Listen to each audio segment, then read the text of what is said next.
Welcome to a Hogue News video update on this Thursday, getting set for the holiday weekend, and today an eventful day in Sacramento. A lot going on surrounding the budget battle. As we stand right now, a little bit toward 3 o'clock in the afternoon, there's no sessions going on the state Senate side and no sessions scheduled today on the state Assembly side. They both adjourned, but the word is here in the Capitol that they're on call for the weekend. So the next scheduled time for the state Senate to meet on the budget is 12 o'clock, 12 noon on Monday, and the Assembly pretty much the same time. So they are off for the weekend. They can't go any more than 4 or 5 hours away. They could be called back.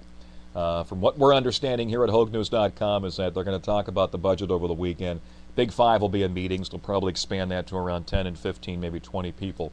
But the number one person in the mix for the budget this weekend is the Chief of Staff of Arnold Schwarzenegger, Susan Kennedy.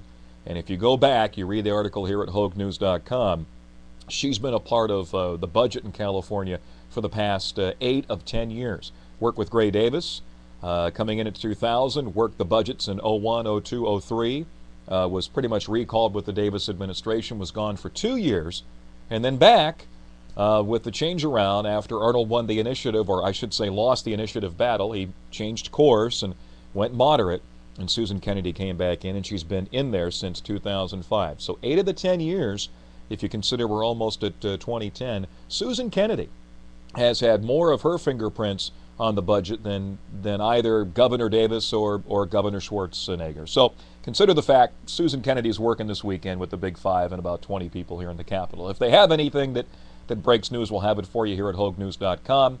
And of course, they'll probably call people back on the Assembly and State Senate side if they get there. Big story today, one that we broke here at HogueNews.com and on the Capitol Hour on 1380 KTKZ. And a lot of people are asking, saying, well, was it really a coup attempt? I still believe it was. Storyline goes this way, that early today I went up on the site and I said that State Senator Darrell Steinberg was facing a coup inside of the caucus. I still believe that. I still believe the reason the state Senate didn't have session today and that they caucused for so long and with so much emotion today is that Darrell Steinberg was holding off a leadership change. And from my calculations here, there was a possibility of Dean Flores, Alex Padilla, Mark Leno taking over the helm on the state Senate side. Why? Well, you had Gloria Romero and then Senators Yee and Samidian and some others upset with the late-night Wednesday deal that Darrell Steinberg was offering for the stopgap measure so that they didn't have to sign the IOUs. And from what I'm told, background sources here on both sides of the aisle, is that Steinberg promised his caucus that he had Republican votes to get this through, and those Republican votes would help sway a governor who was going to veto this no matter what. So when Steinberg said that, he had a lot of Democrats who were running back home for mayor and some other campaigns statewide, or trying to consider future political aspirations, and so they went up on a vote saying, well, Darrell's got it, we got Republicans, it's bipartisan, we can push the gov over, happy. Inside of that vote was educational cuts. Well, the pro tem didn't have it, and he couldn't lasso Abel Maldonado or another Republican vote, and so it went down. Now, it would have been vetoed anyways, but with the Republicans on there, it might have been interesting to see what would have happened in the governor's office. All of that to say he didn't have it, and I believe there was a deep and wide discussion in caucus today of changing leadership for the Democrat side of the aisle. And a lot of the pressure coming from the unions, because they know the next shoe that really has to fall in the budget negotiations is state workers' jobs.